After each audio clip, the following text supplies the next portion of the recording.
Hey everybody, I've done quite a bit of work lately. I do more of how-to videos, but usually it is a how not. I don't know what I'm doing half the time, so be pretty boring videos. I don't know how exciting they are anyway, but I got the radiator coolant lines in. I got my radiator put together. I leaked antifreeze all over the ground. I dumped tranny fluid all over the ground. Um, Gas all over the ground. I've dumped a lot of stuff on the ground, but it moved. So let me show you what I did and what I had to fix, so you don't repeat the same problems. So I think in one of the videos I made mention I had an issue where I didn't know if this plug would be sealed. It was not. I dumped probably half a gallon of antifreeze on the ground once the engine came up to that height. And I wound up moving it right here. I don't know if that's an issue or not, but that's where I wound up moving it to. And it plugs just fine there because there's a base piece, and down below this here was the only thing that went in. There wasn't anything for it, this thermocouple to press against, but that's where I wound up putting that in. I don't know what that part was that I took out. If anybody can let me know, that'd be great. I wound up just buying a 3/4 inch plug for this. This is the heater. I don't know if it's a supply or the return line, but that was for the heater. I couldn't get that out, so I just put a plug on it. I put the other plug in right there. I kept my coolant tank off of the S10. I think it'll work great. I still need to get this hose so it'll reach around to there. And then I need to hook that right there, but I'm afraid. I want to drill a hole through the fan shroud, but I'm afraid I'll hit the radiator.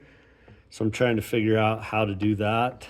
I might undo this bolt and then push this back and put a slide of metal plate down in between the radiator and there and drill a hole and connect it.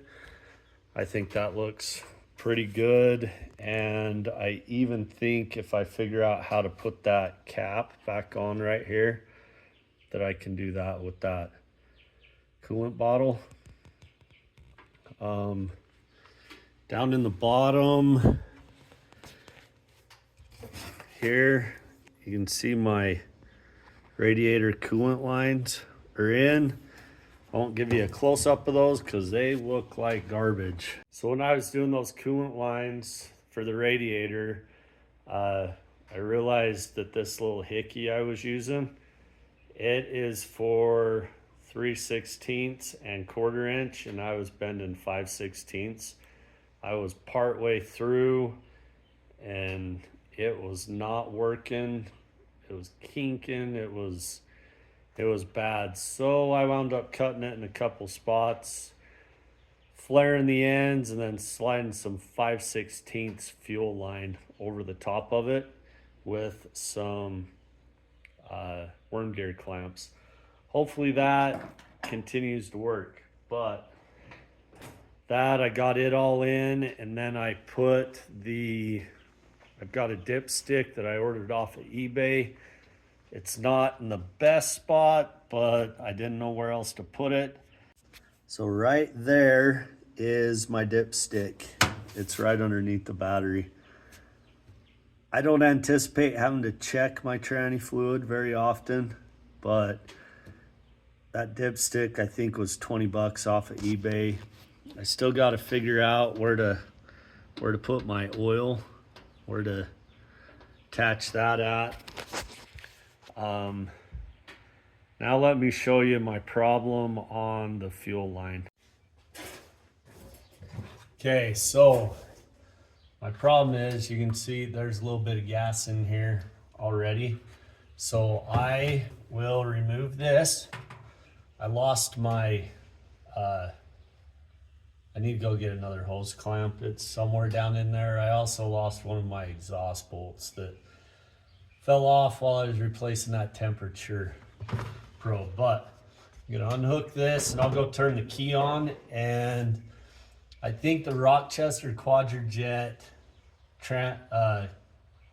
carburetors, they're supposed to take like 9 pounds of fuel pressure, and I'm not sure what the S10 put out. I know that the S10 that I had was a throttle body injected like 2.7, and somebody told me, one of my friends told me that those only put out 18 pounds. So it's possible that the fuel regulator I bought won't regulate the fuel pressure because it's not high enough. I need like DP across the diaphragm or something. So I'll show you how much pressure this thing's putting out, and it's not good. And I think it's not feeding enough to keep it running, but let me show you. So I knew I was getting fuel pressure or fuel here because I had a billion leaks. But when I run this isn't enough gas, I don't think. So I've got the pump running right now.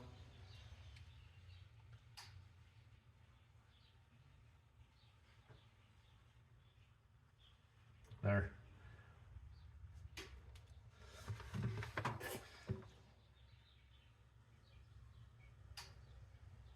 So that is about, see, I can tip it up and and you can kind of see how yellow it is. I think it might be bad gas by now. I put gas in it back in December before I put lights on it for Christmas. But you can see how little. I don't know if it would have evaporated. Maybe I don't have much in there. I don't know. Maybe I'll dump some in and see what comes out. But I'm not sure on my fuel pressure regulator. I have this pressure gauge and I have never shown pressure on it. But you can see how sporadic the fuel is in it's running. So maybe I'll dump some more gas in it and I'll see if that's it. But I have dumped some of this fuel straight into the carburetor and it runs just fine. But maybe I'll dump some more fuel in it and see what it does.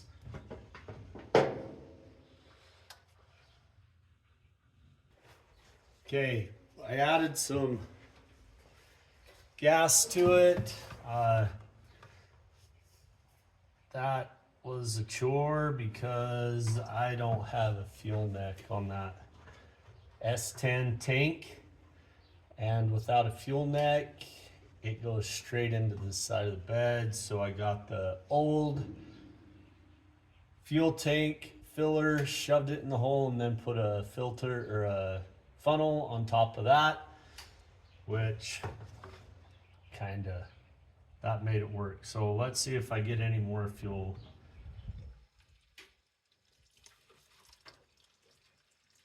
I must have been out of gas, because that's what I'm getting now that's quite a bit better, I believe. I don't know if it's enough, but we'll see. So without that worm gear clamp, I don't know what this is gonna do. It'll probably blow off. I don't know. We'll see.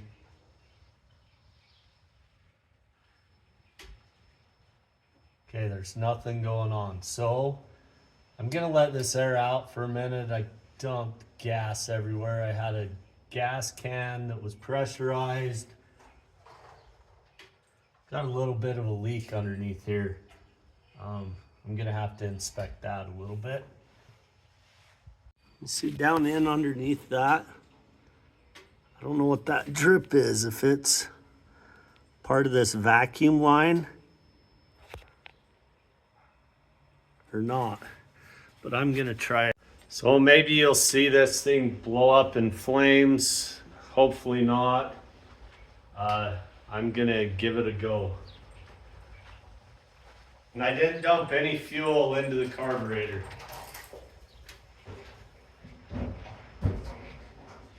Here we go.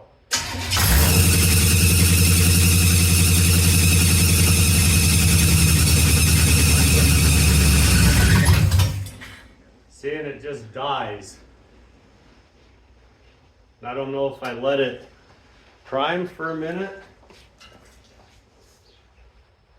Still not showing any pressure.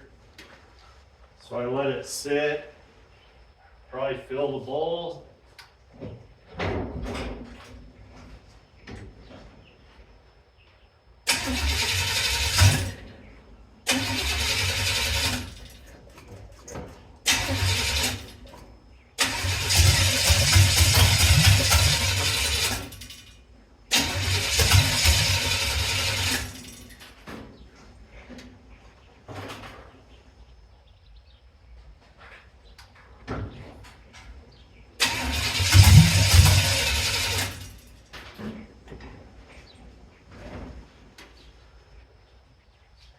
See, it wants to run, but I'm gonna try to see if I can get it to move. I'm gonna use, so this is the gas that came out before I added. So I'm gonna add a little bit.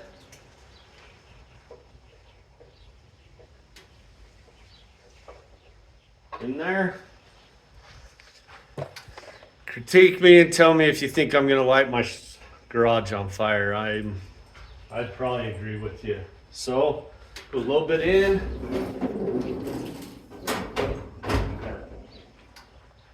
Come down.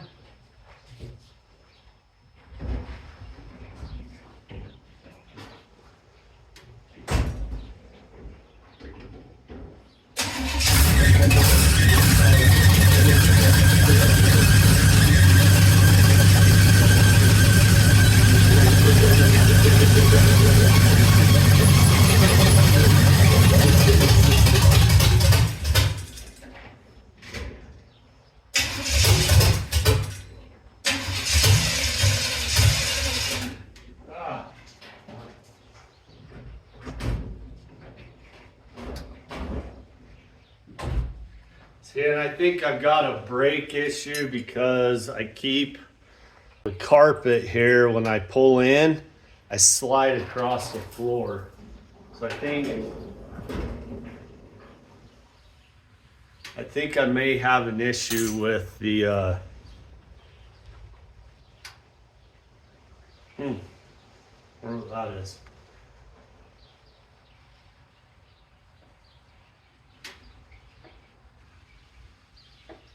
It's one thing with the carpet in here, I can't see any leaks. I don't know if that's what's left from my antifreeze mishap, but and these wires are not getting pinched. That doesn't get close enough anyway. So I'll try back up and then pull back in again. Just to see if I can get this carpet good.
I've wadded this carpet up bad, and I think I parked on a bunch of bolts.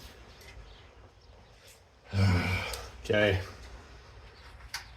So I'm gonna try and figure out why I can't get fuel pressure. B, why get all this pooling underneath. I saw that there was some seals or something on the bottom side. I might have to take this fuel line and that filter, get a closer look at the underside of this line. Is this a vacuum line? I gotta look right there and see why it's leaking. But she runs, sounds good. I gotta figure out these spark plug wires. Fairly certain that's gonna melt. Gotta find this bolt. I didn't hear the squeaking or any squeaking on this pulley. I still gotta get the pump for that. Says my phone's too hot now, but right there is where it hooks in at, and this won't make that turn. But she runs, she moves. I'm so close. Feels great. And I got this headlight working too. So here, I'll put this back on so you can see the headlight work. But you probably don't even care that the headlight works, but I'm gonna show you anyway. So I got, turn the key on. I gotta put the flasher in, and then I got my daytime running light, and for my brights I have to use a jumper wire.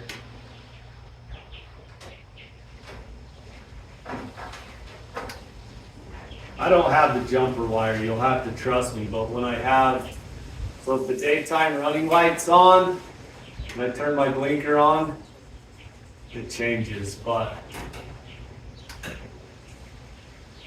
I really like the way these lights work. Oh, that daytime takes a minute to come back on. Cool. But hopefully by the end of the week,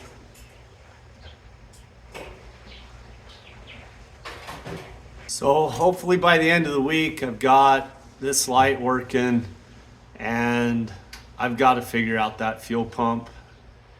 I need to figure out the brakes a little bit. I'm pretty sure it's gonna pull like a son of a gun to one side when I go and try and stop. Just looking at the way this carpet's bunching up as I pull into the garage. I had this all flattened out, and then I pulled in, and you can see how much it's bunched the carpet up right there. But that was nice and flat. I still need to get the inner fenders connected in there.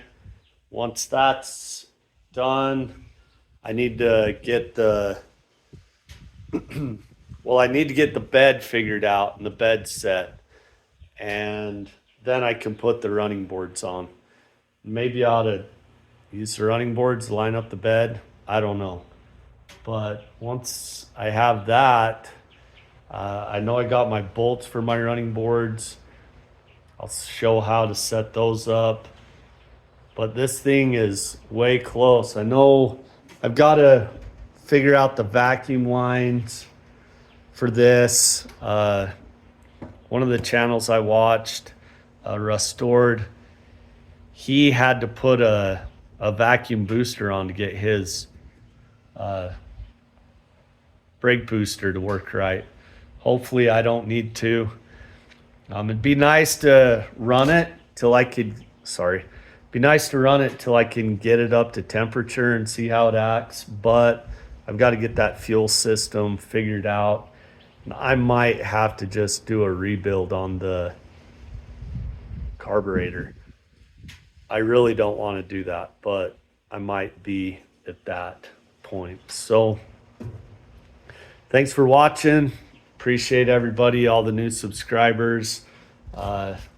Hopefully I can have this running. It'd be cool to be able to take that guy for a ride in it and have it in Oak City Days the 3rd week of August. It'd be pretty cool, but so close, so close. Thanks again for watching.